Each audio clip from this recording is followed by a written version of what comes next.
A couple of years ago, I walked home from a bar with two friends and we were all loaded drunk. The Irish Newfoundland band brought the house down that night. This was before the pandemic, of course. At Derry's, all you could smell was sweat and sour beer, not an open window to be found in the place. It was the middle of July and the air conditioning unit had all but fizzled out. Several hops of the resin-coated bar for whatever shots were on offer, and we were all but seeing stars. Anyway, for all the fun we had that night, the three of us ended up walking home shortly after 1 a.m. trashed out of our tree, and it was silent outside. No wind, just humid air, mosquitoes, and the faint sound of electricity humming from the street lamps. We were 2 full streets away from the bar, and faintly heard the last of the rattling yellow cabs collecting the final patrons leaving. We were still having fun, the alcohol still chugging us along like trains about to be derailed across the road at any moment. Nights like these were always a good time. I only started not having fun when I was convinced there was someone following us. Now, normally I couldn't care less. We lived in a small town where everybody kind of knew each other, and we were quite close to home. But every time I turned around to look behind me and converse with Nicole and Luke, I was convinced I could see someone leaning out from behind this old house, watching us. And as if their head was tilted to one side, I tried to focus my eyes on the shape. But it was no use. My perception was still whitewashed. Just when I thought I was regaining something, the person had gone. Nicole and Luke carried on walking, stumbling ahead of me, even while the two of them were laughing and talking foreign jargon to each other. Luke must have had some idea something was bothering me. He asked, "Why are you so far behind us? Something got you freaked out?" I answered, "Man, I think there's somebody following us." Nicole smiled and asked, "Is it a baby fox?" No, behind that old house there was somebody poking their head out from the side of it, just looking at us, I said, my voice giving away a discomforting air. Luke laughed it off. What a weirdo. Who'd do that? They carried on their jaunts facing the road ahead. Just less than a kilometer and we were home. I checked on them walking ahead of me, and some inner thought made me turn around again. As I turned my head around, my peripheral vision picked up a person standing in the middle of the road, less than 30 feet away from us. When I focused my eyes central to the road, the person was gone again. Nicole and Luke were right. I was freaked out, so I began a gentle jog to catch up to them. When I had caught up to their gentle laughter, I stabbed my shoe against the curb and fell nearly flat on my face, with my head just saving me from injury. This made Luke bust his gut laughing. I mastered the chuckle but couldn't get that feeling out of my head. "You are so scared, man. You're running after us now?" Luke yelled at me in merry hysterics. "Man, I swear there is someone following us," I said with every bit of solemnity I could pass. I turned around to point and show them where I saw the person, and my heart jumped into my throat. Less than 10 feet away, the dark figure of a tiny naked man stood watching us from the middle of the road. He couldn't have been more than 3 feet tall, but he was wiry, slender, and proportionate. His oddly dark gray skin was smattered with pieces of coarse hair, and his eyes locked onto me. I forced myself up from the ground and he started to take tiny steps closer to us, his bare feet not making any sound on the hard road. "Who the hell are you?" I shouted, panicked. Nicole gave me a look as if I was crazy. Her next reaction, I just couldn't comprehend at the time. She actually began walking towards it. "What are you doing? Get away from it, Nicole!"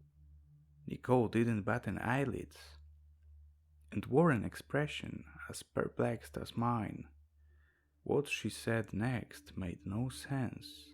"I never knew you had a fear of cats," she said gently. With that, she began to pat the man's head, running her fingers through his matted and oily-looking hair and smoothing him down. All I could see was this set of intense and inhumanly oversized burning eyes staring at me with a wide smile bearing a row of unnaturally large and canine teeth. I could hear my own hyperventilating, and I'm sure they all could too. I was practically frozen. "Wow, you really do have a fear of cats?" Luke asked, slurring his speech. Nicole stated, "This is Simon. Simon loves us, and he follows us home sometimes." In my own head, I didn't know what this smiling thing was. I wasn't seeing a fucking cat, or anything even resembling one. His smile widened impossibly, as if the slit of his mouth began to open from behind his ears. That's when it produced an unnerving, guttural cry. It sounded like that of a newborn baby. "Oh, Simon, you love us so much, don't you?" Nicole said again, patting his head. I could see dirt and grime covering her hands. They were oily from just touching it. I pressed myself to get up and make a run for it. Maybe I could grab something to at least protect my bodies. Facing the road ahead was still a blur, but I could see another figure was approaching us. Nicole asked, "Who's that?" It all happened so fast. Footsteps of boots clomping on the pavement and a scuffing sound darting towards us. I heard something click and saw a knife reflected under the street lamps. "Give me your money. Hand it over," the guy said. I looked at Nicole and was terrified to see Simon rubbing his head against her shoulder. His grin tilted, with a set of sharp, elongated fingers that looked like tarantula legs wrapped around her. "You got money? Give it to me," he stated again nervously. I startled and faced this guy. He was young, drawn in the face and with desperation plastered over his reactionary expressions. I rifled through my tight jean pocket and looked back to see Luke stroking Simon's hair while also fetching his own cash. Luke volunteered. "You can have it all, as long as you don't hurt Simon." The guy grasped my wallet with an approving nod before directing at Luke. "I don't give a fuck about that cat. I just want your money," he said. I felt like I had nowhere to go. My mind was gone. It was just my own projection. I looked at this thing. Simon again. This horrendous creature was somehow playing with my mind. Right then, the guy stepped past me with his knife pointed at Luke. He held out his wallet to pass to him. And what happened next, I can't explain. Upon reaching to take Luke's wallet, the guy's wrist was grabbed by both of Simon's hands. I looked right into this guy's eyes at that point, and the look of shock and fear I saw his face will live with me the rest of my days. This fear was realized, as if he knew that exact moment this wasn't some cat, as if his eyes had just been opened. I felt his fear that very moment. I could then see Simon's fingers squeeze and crack every bone in his arm, snapping them until they were protruding through the skin. The scream you could have heard for miles, and the lights from house windows immediately began turning on everywhere down the street. The poor guy fell to his knees in absolute agony. Then was face to face with Simon and that nasty playful air. I'll never forget the sounds of Simon's unsettling newborn cries tinged with ungodly screams of pure pain. In one swift action, Simon pulled the man's arms back and ripped them off from the shoulders. The screeching, scratching noise from his throat and the sound of blood hitting the concrete echoed.